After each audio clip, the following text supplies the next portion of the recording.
A faint gurgle shook the magnolias behind them, and a long liquid whisper answered it from the thicket of laurel above their heads.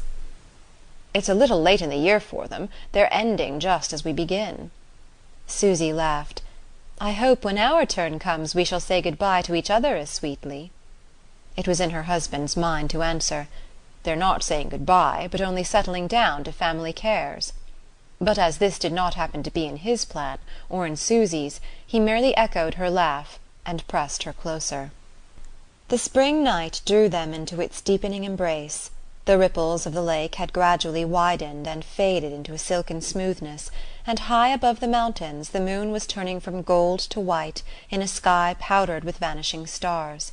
Across the lake the lights of a little town went out, one after another, and the distant shore became a floating blackness. A breeze that rose and sank brushed their faces with the scents of the garden. Once it blew out over the water a great white moth like a drifting magnolia petal. The nightingales had paused, and the trickle of the fountain behind the house grew suddenly insistent. When Susy spoke, it was in a voice languid with visions.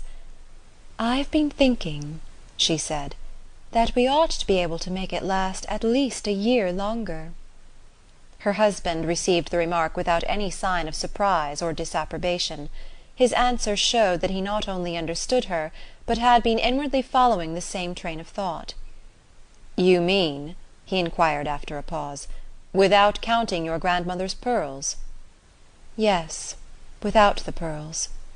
He pondered a while, and then rejoined in a tender whisper, "Tell me again just how."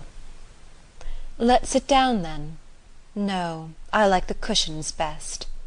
He stretched himself in a long willow chair, and she curled up on a heap of boat cushions and leaned her head against his knee.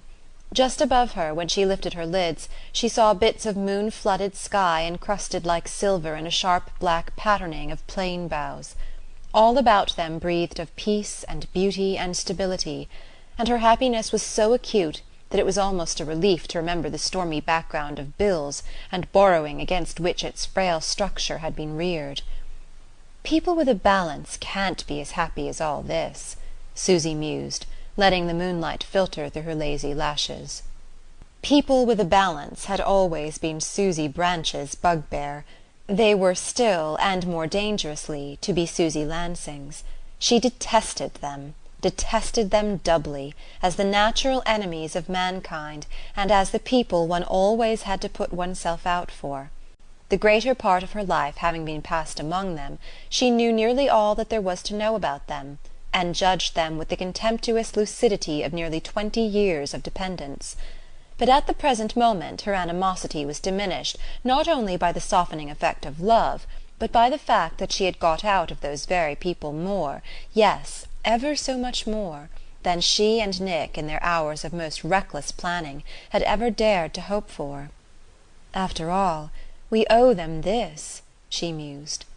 Her husband, lost in the drowsy beatitude of the hour, had not repeated his question, but she was still on the trail of the thought that he had started.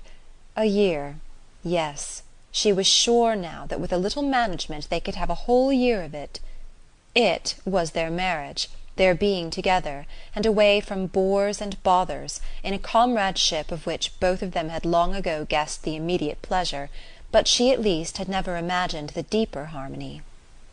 It was at one of their earliest meetings, at one of the heterogeneous dinners that the Fred Gillows tried to think literary, that the young man who chanced to sit next to her, and of whom it was vaguely rumoured that he had written, had presented himself to her imagination as the sort of luxury to which Susy Branch, heiress, might conceivably have treated herself as a crowning folly.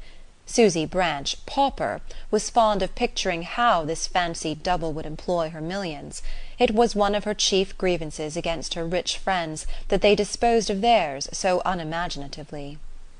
"I'd rather have a husband like that than a steam yacht," she had thought at the end of her talk with the young man who had written, and as to whom it had at once been clear to her that nothing his pen had produced, or might hereafter set down, would put him in a position to offer his wife anything more costly than a rowboat. His wife! As if he could ever have one, for he's not the kind to marry for a yacht either. In spite of her past, Susy had preserved enough inner independence